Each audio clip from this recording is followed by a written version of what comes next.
Kia ora everyone, and welcome back to Vote 2023. I'm Jonah Broughton, this is Sophie Boma, and today we're joined by the Honourable James Shaw, who is the co-leader of the Green Party. James has been in Parliament since 2014, and is currently serving as Minister for Climate Change and Associate Minister for the Environment with regards to biodiversity. James, thanks very much for joining us today. It's a pleasure to have you on. So we'd like to start off with some quick fire questions so that our audience can get to know you. Can you describe the Green Party in 3 words? We always take ages to describe everything. I would say committed, earnest, and quirky. And are the Greens open to forming a government with National following the election? No, look, it's really important that people understand that when they're voting for the Green Party, that they're voting for more Green ministers sitting around the cabinet table with Labour. So no. Right? So quick fire. Eh? Yeah, okay. We can return to that theme later. Will the Greens work to increase funding in the tertiary sector? Yes, we will. Our particular focus at this election is actually on student support. So we released an income guarantee package for people who are out of work or students. So we would ensure that people have actually got enough to live on. Who's your favourite MP? My favourite current MP is Grant Robertson. If you had to join another New Zealand party, which one would you join? This is a really tough question. And the answer is I honestly don't know. I really don't know. Yeah. That's a terrible answer. Yeah, I know. But, well, what has everyone else said to answer that question? You're the first one we've asked. Okay. Well, there you go. No, it's a tough question. I'm probably more, I mean, from parties that are represented in Parliament, I'm probably more aligned with Labour than the others. Yeah. What's the biggest challenge facing Aotearoa today? Well, I would say this, but it would be the effects of climate change. So there's obviously, housing's a real problem, income's a real problem, multi-generational, poverty's a real problem, but all of those problems will still be, all those problems kind of pale in comparison to the threat that climate change poses to us. Should cannabis be legalised? Yes. Do the Greens support implementing a rent cap? Yes, we do. And I think, from memory, we're the only party that's running this year that does. So we've said that we would cap rents, we cap increases to 3% or the rate of inflation. Sweet, thank you for that. So as a student-run program, many of our viewers are very interested in your student policies. What do you see as the most important of your student-focused policies? It's probably the one that I just mentioned, which is ensuring that people have actually got enough to live on. So we know that students are really up against it. We know a lot of people slip through the cracks in terms of the kind of income support that students receive. So the income guarantee would ensure that people have at least got that base income and that it is guaranteed, and that, obviously people can then choose to work and so on and so forth on top of that, but just ensuring that everybody universally has that as a result of being a student. And what are the Greens' long-term goals for tertiary education in New Zealand? Well, we're very big believers in the public education system, and the current funding model, as I think has pretty well illustrated this year, is clearly not sustainable. The idea that we essentially, get international students to subsidise what we won't pay for ourselves, I think is not a sustainable model. So we absolutely need to put tertiary education at an institutional level onto a proper financial footing. And so if we're moving to a different kind of funding model that's less reliant on international students, what kind of time frame can we expect to see that in? Well, like I said, the focus that we've got right now is on income support and on renters and the kind of accommodation issues that students face. But if we were in government, we would be working with the government of the day to say, well, how can we ensure that we've actually got proper public funding for our tertiary institutions? So I don't have a time frame on that, because I'm sort of saying, well, here's what we're focused on in the next 3 years. But you can make some progress in those 3 years for a more sustainable model over time. The tertiary education policy document states that tertiary education is a primarily public good. Yes. What does primarily public good mean? Well, every time we educate or train a young person and give them kind of skills, knowledge, attributes, values, they make a contribution to us as a whole society, to the country as a whole society. So obviously they have some private benefit to that in terms of, kind of good jobs and careers and so on and so forth. But actually those should be viewed in the context of our kind of collective well-being. And so, countries that do a good job of educating their young people generally do better overall. And that's what we mean by that. So when you say primarily, does this mean shifting to a new funding model, and what kind would that look like? Yes. I mean, in the sense that, as I was just saying, we do want to ensure that it is publicly funded and properly funded over time, and to ensure that we're not so reliant on this sort of partially privatised education model to kind of cross-subsidise what we do here, because that clearly, it means that we're kind of at the kind of whim of what's going on internationally with those sort of trends, and that's why we would say that the public has to pony up through the government to support that, because collectively we derive benefit from that. So it makes sense for us to collectively pay for it. So on average, students pay around half of their income on rent. Yeah. For me, it's more. Yeah. As we've already touched on rent caps, what kind of is that your primary policy for doing this, or are there others? It's really an emergency measure. So we've seen rents increase, fairly dramatically over the last sort of 10 years or so. So in terms of being able to limit those rent increases and to say, actually, people need some stability, they need some assurance that they're not going to end up paying like another 10 or another 20% over time. So that is the kind of thing that we would do first up, and we've said that we would introduce that legislation in the first 100 days of an incoming government. So we need to move on that with some urgency. But it's certainly not the only thing that we need to do. And one of the things that, in fact, that really the main thing that actually relieves pressure on rents is supply, and ensuring that we've actually got adequate housing, and that housing is warm and dry and affordable and accessible. So part of what we want to do, which will benefit students, is to build another 35,000 state homes over the course of 5 years. That's about 7,000 a year. That will then help to alleviate pressure by taking people off the public housing waiting list, and that will also help to kind of alleviate pressure as well. Another thing that we can do is, in terms of kind of zoning rules and planning rules, and Shauna, is really encourage more kind of medium to high density housing, which again will bring more rentals into the market and help to alleviate some of the pressure that students face. Right, so rent cap is more short-term, emergency. Yeah, ways. I mean the situation, if you're paying over half your accommodation, half your income in accommodation, that is ridiculous, right? I mean, the kind of measure of housing affordability is 25%, so a quarter, so you're literally 100% over what is generally thought of as an affordable accommodation measure. So we hear a lot about supply being the issue, as you said, but with nearly 90,000 vacant homes in New Zealand, will you do anything to shift policy incentives for owners to actually fill these houses? Yeah, so that's a function, partially that's a function of things like, book a batch and so on and so forth, Airbnb and so on. But one of the issues that we've got, and I think it's one of the main economic problems that we face as a country, is that we essentially guarantee people who own houses that those are a risk-free investment. And we don't do that with any other business or any other category of investment. And that's incentivized through the tax system. And so at the moment, weirdly, you can make more money by buying a house and then just sitting on it than you can by putting somebody into it. And so that in large part is a function of our tax system. And again, one of the things that we have committed to is a fairer tax system, and on trying to make sure that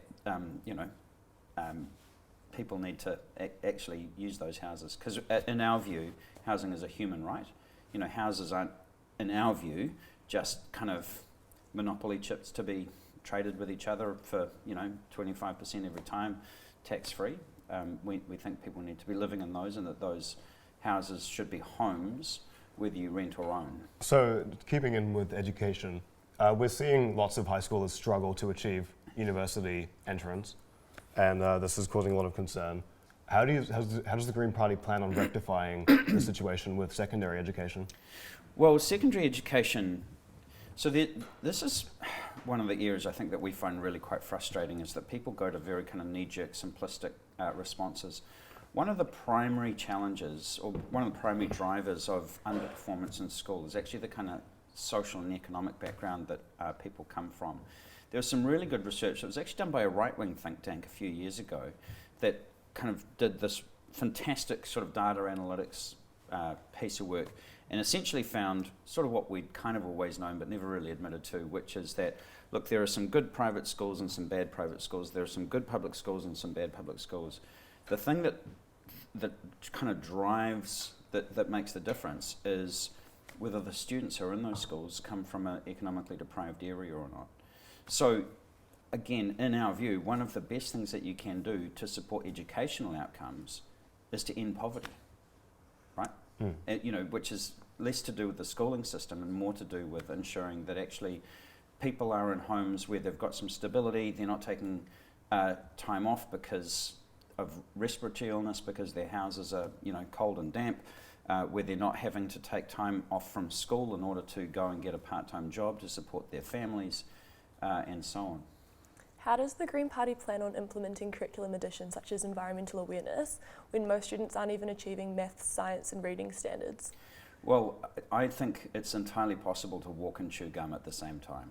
And if you look at some of the countries that we would like to compare ourselves with, particularly those in Northern Europe, they'll often have quite crowded curriculums with quite a lot of things on them, and then still tune out people who are highly articulate and well educated in 2 or 3 languages frequently. Okay, well, we're going to move on to your favourite topic, the environment. And I just want to start off by asking you, how do you think you've performed as Climate Change Minister since 2017, and what's the thing you're most proud of? I'm the first to admit that we need to be moving a whole lot faster than we have been. I'm very proud of the work that we have done. The way that I see it, I've always kind of played the hands that I've been dealt as best as I can, and that's a function of voters, people like you, and ultimately I could do more of that job if I had more Green MPs in Parliament and more Green ministers sitting around the cabinet table, and sitting around the cabinet table, not outside cabinet. That would make quite a big difference. Sounds like you've been frustrated with the hand you've been Yeah, held. I mean, it ultimately, it's a democratic process. You find out what happens on election day, and you kind of work out, well, what are the, how do I make the best of this, right? Of this situation. I've been in 2 governments with quite different configurations. I can tell through the comparison, what works and what doesn't work. I think that we've made more progress on climate change in the last 6 years than in the last 30 years combined, and that is starting to bend the curve. So in 2020, 2021, 2022, the total amount of pollution that we put into the atmosphere fell for the first time in decades. And in the December quarter of last year, we think, it's early data, so we've got to verify it yet, but we think that was our lowest emissions this century, so for over 23 years. Right. So I'm feeling pretty good about that, but you just need to sort of survey the front page of the newspaper every single day of the week to know that we're not making the kind of progress that we need to be making. So adding on from that, during the next 3 years, what do you see as your biggest challenge if you continue this role as Minister for Climate Change? Well, the next term of government has got some really critical decisions to make. So we use a process we call emissions budgeting, which is essentially saying, as a country, we're going to give ourselves a finite amount of pollution that we're going to limit ourselves from putting into the atmosphere. And every 5 years, that emissions budget has to be smaller than the one before until we get to net zero. We're currently in the middle of our first ever emissions budget, which was something that we brought in. So the next government will write the plan for how we meet the second emissions budget, which is tighter than the current one. They'll also be setting the target for the fourth emissions budget. So we've always got a kind of a 15-year forward view. That's so we kind of know what our limits are going to be from 2036 to 2040. The next government's going to be looking at what our next nationally determined contribution under the Paris Agreement is going to be. So that's from 2031 to 2035. And the Climate Change Commission is reviewing our long-term targets out to 2050 and will be making recommendations there. So the next government will be setting targets and policies for 2030, 2035, 2040 and 2050. And so the decisions that that government will be making are absolutely critical. So my question is, who do you want making those decisions? Do you think that it's wise to be spending so much money on the clean car discount and increasing EV charging infrastructure when EVs produce more emissions through their battery production? They actually don't. They don't. That's a line that's been put out by the fossil fuel industry. And there's a lot of that going on. You've got to remember, public relations as an industry was actually started by the fossil fuel industry some decades ago, so they're past masters at it. And I'm not saying that they're kind of guilt-free, right? Everything that we do as a society, like if you've got kind of one of these things, it's got a battery in it, it's got about 200 different materials, and I think about 47 different rare earth materials and so on. So everything that we do has an impact.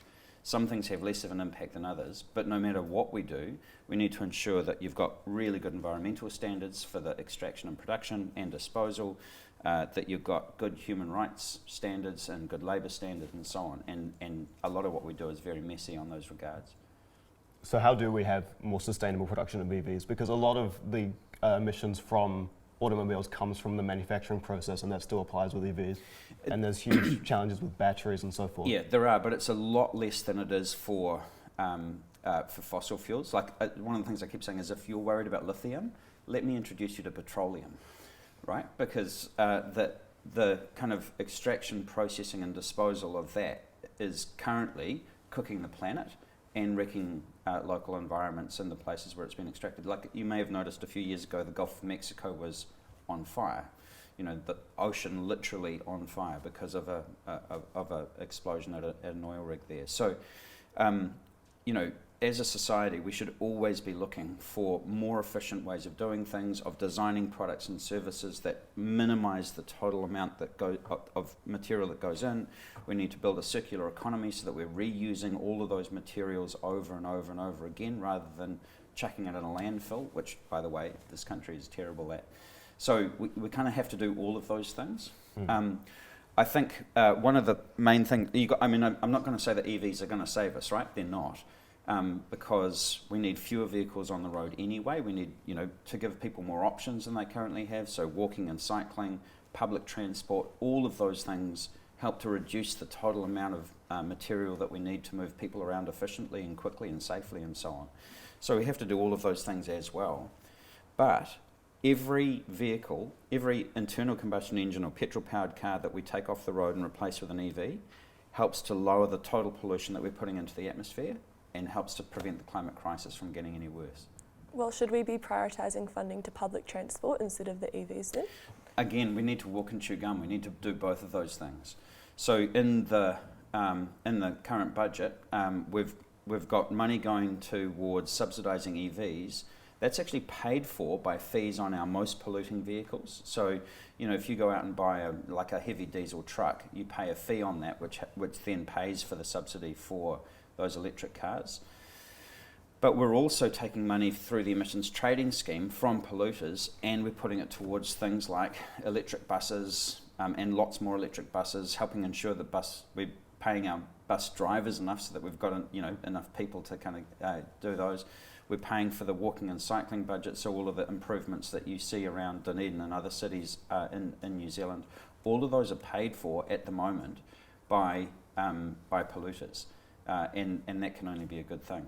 I have to say that's also at risk because National have said that they want to take that money that polluters pay for their emissions and fund tax cuts with it, rather than walking, cycling, public transport. All of that will be gone.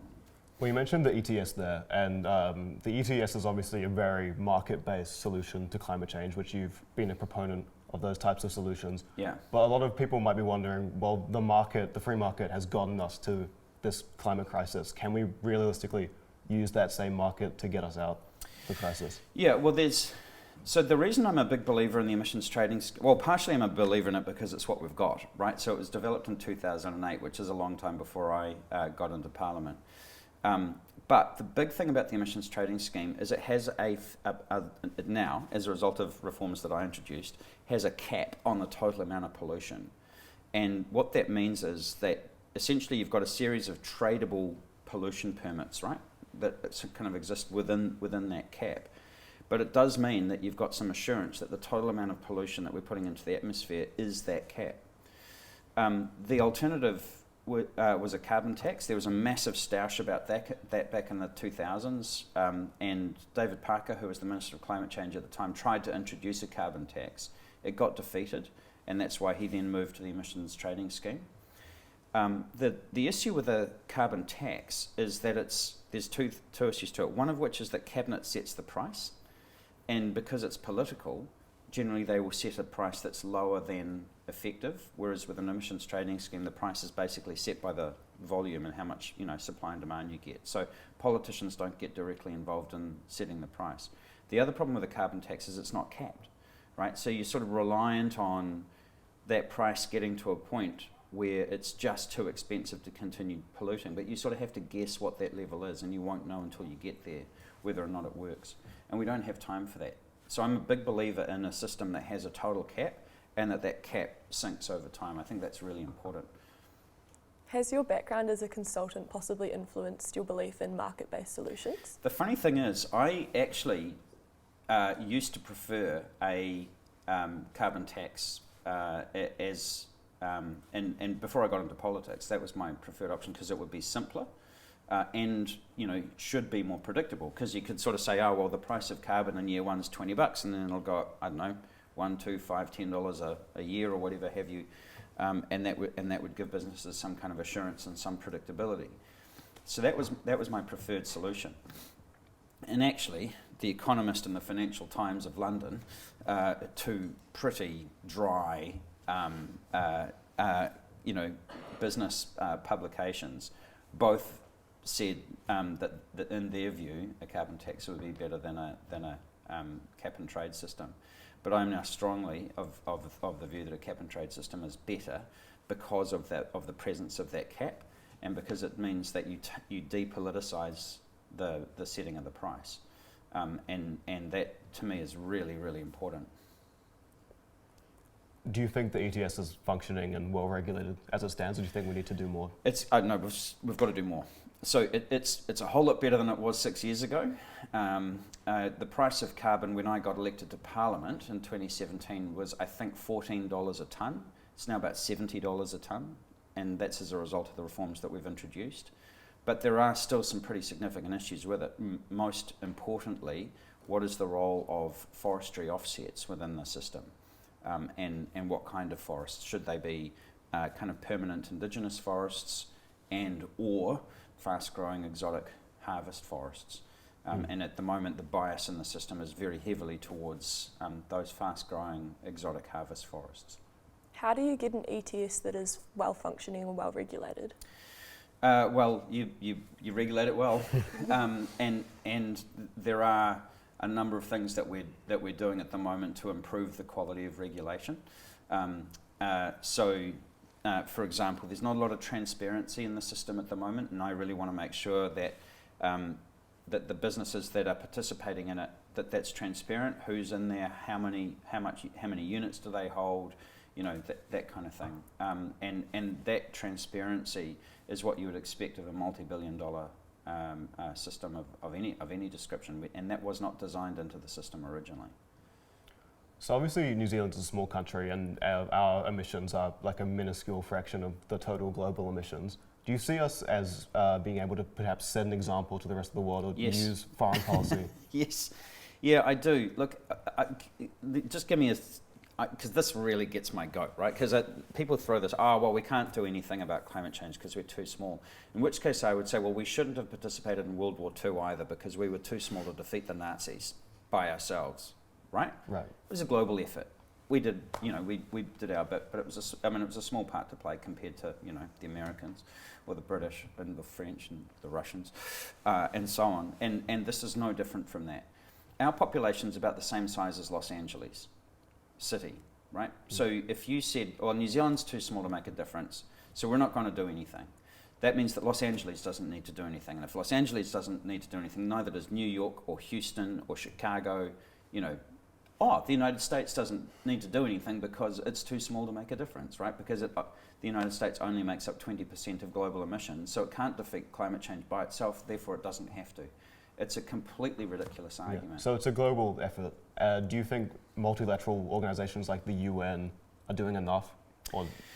Yeah, look, the UN is doing everything it can, but the UN is hobbled by particularly the petro-states that are fighting very hard to undermine the Paris Agreement and take us back because they want to keep selling petrol.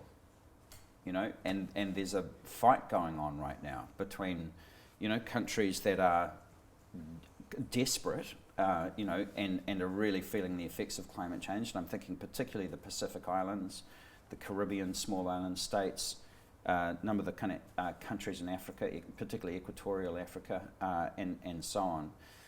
But again, in the last sort of few weeks, you would have seen Canada on fire.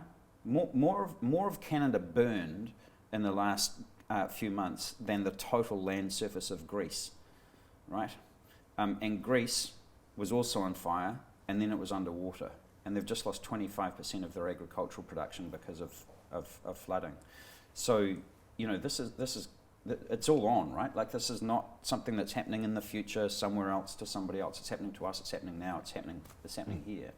So, yeah. So how do you bolster the global effort? You lead by example, and for a long time New Zealand was, virtually a pariah state when it came to climate change because our emissions are so high and we were basically doing nothing to reduce our emissions at home. Our whole plan was to pay other countries to reduce their emissions so that we didn't have to. We didn't have much of a plan for that either. So when we act, people do take notice. Now, I'll give you an example. Last year, before the annual climate change conference in Egypt, we unilaterally decided to put some money towards a category of funding called loss and damage, right? Which basically means supporting countries that are already feeling the effects of climate change, like storms and droughts and floods and so on. And the rest of the world followed suit. I'm just going to have to pause you there because we are running out of time, and I want to get to another big thing, which is economic policies. Yeah. So Chris Hipkins has ruled out a wealth tax or a capital gains tax, which are instrumental in funding your policies. How are you going to see these implemented in a Labour-led government if Chris Hipkins has so firmly ruled it out? Well, that's really easy. More Green MPs and more Green ministers sitting around the cabinet table. So, the issue is, I don't think that before an election, the leader of any political party can rule anything out because the voters haven't had a say yet. Mm-hmm. So you actually get to decide what the makeup of the next government is, and therefore what the policy mix of the next government should be. That's your job, not his or anybody else's. But he has, and you have said in this interview that you won't work with the Nat, so the Labour can always count on your support. Can surely, you still have negotiating power, mm-hmm. though, right? So if they need us for votes, and if we're going to be sitting around the cabinet table, then there's a negotiation to be had. And ultimately, a government that's composed of a mix of parties, the government's agenda is a blend of those parties. The same will be true of National and ACT, right? Like the ACT party are going to have policies that will be part of the next national government, no matter what Christopher Luxon says before the election. Right, and just saying that we don't get a capital gains tax or wealth tax that are going to fund the green policies, is there a plan B to fund some of these, for example, like the universal student allowance? Well, in the sense that everything is a negotiation after the election, right? So the more Green MPs that we have, the better our negotiating position will be with Labor after the election. And so if you want, guaranteed income for people who are out of work and or students, if you want warm housing that's affordable, if you want rent caps, if you want free dental, if you want action on climate change, if you want to protect the oceans, all of those things depend, at least in some part, on the government being able to raise revenue necessary to do those things. So there's no plan B? Well, what I'm saying is that you have to work out, if they don't want to do that through a wealth tax, okay, fine. What's their plan, right? Because, ultimately, those things do need revenue, and if they don't like my plan for that, that's fine. Okay, cool. But you've got to come up with another option. Well, say you do get a wealth tax. How do you address concerns that the wealth tax will lead to capital flight? So we've actually factored that in already. So we factored in a 25% essentially non-payment rate, which is actually higher than what Treasury factored in when they did the numbers for Grant Robertson earlier this year or late last year. I think Treasury factored in about a 15% tax avoidance. We factored in 25%. So the numbers that we've got are actually conservative because we assumed quite a high rate. So you think that a quarter of the wealthy people in the country in that threshold will leave or move their capital elsewhere? Or we'll work out ways to avoid paying that. Mm-hmm. But it could be more. It could be half of them. 3/4. Well, it seems unlikely because most of that is in housing and no one's taking those houses with them. Presumably not. So a common criticism of Green Parties International is their lack of fast action. How does your party balance democratic decision making with swift action? For example, TOP's criticised your GMO policy for being really slow to adapt. Well, ultimately, like I say, it's up to the voters to decide how fast or slow we go. Over the course of the 6 years that we've been in government, we've been pretty vocal about the need to go faster than we have been when it comes to things like, species extinction, lifting people out of poverty, making sure that we've got enough houses, stopping climate change. On all of those things, there were political choices that meant that we could have gone faster. And if you want to go faster on those, then what I would argue is you need more Green MPs in Parliament and more Green ministers around the cabinet table. But surely within the Green Party, there is a slow decision-making process, or would you disagree with that? No, I think our process, our internal democracy is robust and thorough, and that does take time on some things. But it's never slowed us down in government, and it does mean that when we make the decisions that we make, that we have the backing of our party on that. And so if you look at the history of the Green Party, we don't have those kind of massive swings in direction that you get with, say, National or Labor every time they change the leadership. In fact, we've only had 3 real changes of leadership, only 3 pairs of co-leaders the entire 30 years that we've been a political party, which is way more stable than any other political party. Mm. So Ralph Margie from TOP recently stated in an interview that he tried to recruit you to join TOP. Yeah, Raf and I try to recruit each other all the time, but Raf's his own person and has decided he wants to kind of strike out on his own. Mm. So you turned him down? Eh? You turned him down? Yeah, and he turned me down too. Right. It's a little game that we play every kind of few years of sort of saying, hey, have you changed your mind yet? So Chloe Swarbrick's become the star of the Green Party, even polling at 2% for preferred Prime Minister. Occasionally more. Must sting a little bit for you. Do you see Chloe as the future of the Greens, and how far away is that future? We have. Look, Chloe is without doubt one of the most remarkable political talents that this country has seen in a very long time, and I hope that she chooses to have a long career in it because she is an absolute force of nature. She's quite remarkable. Whether she would want to be the co-leader is really a question for her, and the question is currently moot because there's currently no plan for a change of leadership. But when that comes, in my experience, people make their minds up at the time because they sort of look at their life circumstances in that moment and say, well, does this fit with where I want to be going or not? But she is an extraordinary woman. Yeah. Mm. So some of the Greens' more radical social policies, which Chloe notably has been advocating for, might draw some voters away who are perhaps more moderate on those. How do you respond to the claim that those policies might be hampering your more environmentally focused policies by alienating those voters? Well, what I would say is that there's only about 6% of the country that votes only on environmental matters, and pretty much all of those people currently vote for us.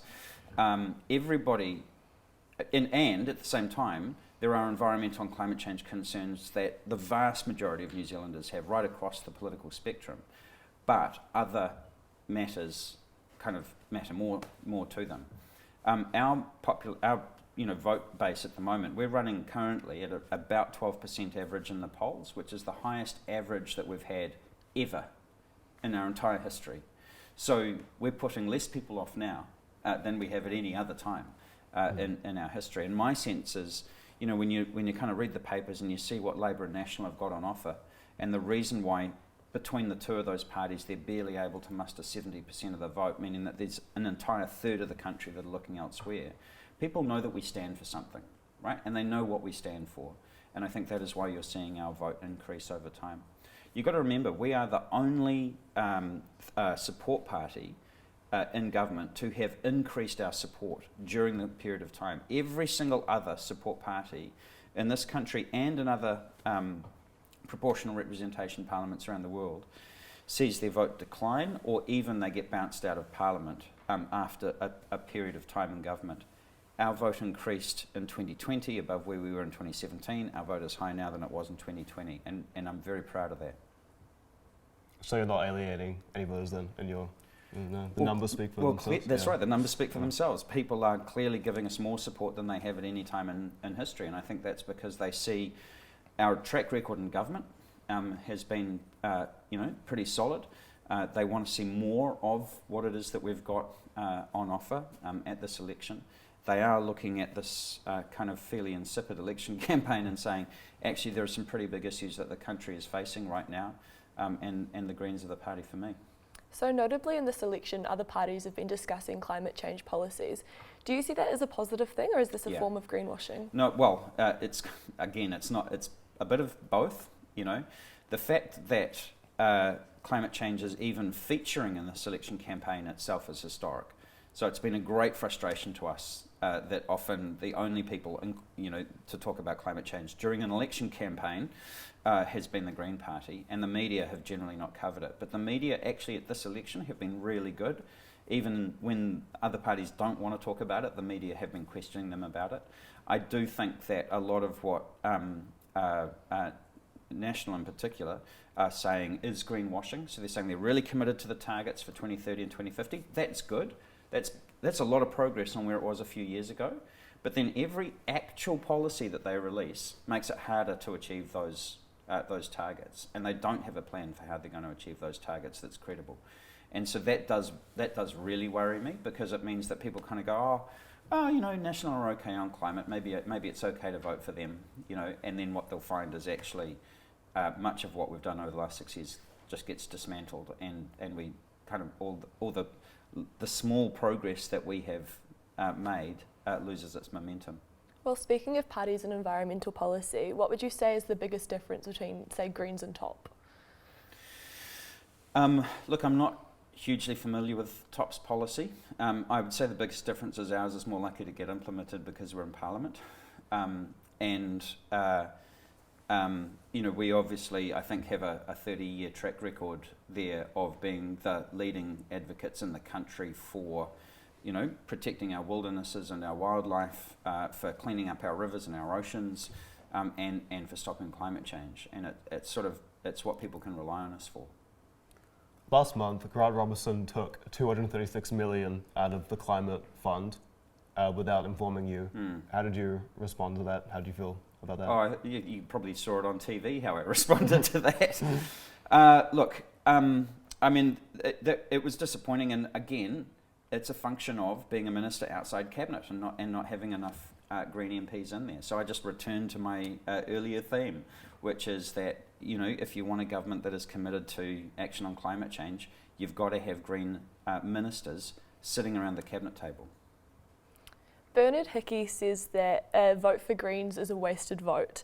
You've said that you'll never work with National, so to what extent would that undermine the Greens party ability to actually negotiate for Green policy? Well, Bernard, it's funny, because I've got a huge respect for Bernard. I think his economic analysis is superb and very reliable. I think his political analysis is off, however, because he kind of keeps coming to this point. The question is, if I was in a position to choose, right? So if the Greens were sitting on the crossbench and we had Labour on the one hand and National on the other, in what world do you think that National would do a better deal on climate change than Labour? And if they did, you'd work with them? Well, one of the things that we've always said is that we don't see the climate crisis, the biodiversity crisis, or the crisis of intergenerational poverty as separable from each other, right? And so any agreement that we form with any party to form a government has got to ensure that we're able to progress those things in equal measure. And it is very hard to ask someone who is struggling to put food on the table or pay their power bills to get interested in an electric car or in putting solar panels on their roof or anything like that. So you cannot solve the climate crisis without bringing everyone with you and having an inclusive society and an inclusive economy. And National has never been about that, right? They've always been about, essentially making intergenerational poverty worse. So just to clarify, if National did offer you a better environmental policy than Labour, you still wouldn't coalition with them? I just think it's an entirely hypothetical question because there's no chance on God's green earth that would ever happen. But you've worked with the Nats in the past, like the Zero Yes, we Carbon have. Act was. Yeah, done we have, with and bipartisan we support. worked with them when we were in opposition as well. So in 2008, we had a memorandum of understanding with John Key's national government around the national cycleways, around toxics regulation, and around the home insulation scheme, which has been wildly successful and has been renewed by every government since, and actually expanded by every government since. So the Green Party, and it's actually one of the reasons why I joined the Green Party in the first place, is that we have always sought to be constructive and to try and rise above this kind of left-right by, kind of Punch and Judy show that you see in politics, and to try and be constructive, whether we're in government or whether we're in opposition. We have never believed that this kind of tribal, kind of polarisation is healthy for democracy, healthy for the country, and it generally means that good ideas get killed off because of politics. You should hear Chloe rave about this one, and that drives us absolutely nuts. So we will always think about, what's the greater good here? What progress can we make with what is in front of us? What is the hand that we have been dealt? We will always seek to make progress. Mm-hmm. This election, recent polls have shown have upset 40 years of literature saying that young people vote left. This year we're seeing a majority right-wing youth base. Do you believe that there is a shift happening, and how will the Greens mitigate this? Well, I mean, our vote skews pretty heavily young as well. And I think that's because, at this life stage, that things like climate change and species extinction are going to affect you more because your lives are going to be longer than me, for example, and so on. So, essentially, I think that what we are doing is kind of countering that, because we are seeing our support increase amongst younger people. What do you think about lobbying in New Zealand politics, and do you think lobbyists have a negative effect on New Zealand politics? Yeah, well, I think the issue is that they have access that other people don't have, right? So as a politician, you do rely on talking to people to get a read of a situation. But if you're only hearing from industry lobbyists, then you lose any perspective or any kind of balancing view, balancing opinion. And it's something that you have to, especially as a minister, you really have to listen for very carefully. So I've had a few situations, for example, with officials from some of my agencies where they'll be providing some advice and they'll say, oh, well, we've heard that this is important. And so we've included this in the bill. I'm like, well, who did you hear it from? It's like, okay, well, industry. I'm like, okay, so is it a good idea, or have you just been lobbied? Like what's going on here? What's your analysis of what you got told? Is it just happens to be a vested interest? or is it actually a good idea? So you really have to pay attention to that. And like I say, you need other voices in the room, and so that what's unhealthy, I think, is the fact that it's completely unbalanced at the moment. And some of our agencies, I have to say, I think are completely captured by industry. And what can we do to reduce the impact of especially fossil fuel industry lobbyists? I mean, there's a really, I think we underestimate how much sunlight is a disinfectant in this country. So the Greens, for example, when we got into government in 2017, we said that we were going to release our ministerial diaries so that you can see who we are meeting with and how often. And honestly, the other parties did not like that at all, but now it's standard practice. And things like making sure that our kind of gift registers are all transparent and so on, those sort of things make quite a big difference. We've also called for things like cooling off periods. So, for example, former ministers, should not go straight from being a minister to becoming a lobbyist, although that is quite a small part of the problem. Do you speak with people from the electric car industry? Yes, I do. You spoke to Elon Musk before? No, I have not spoken to Elon Musk. Yeah, but you've had some chats with people from the EV industry.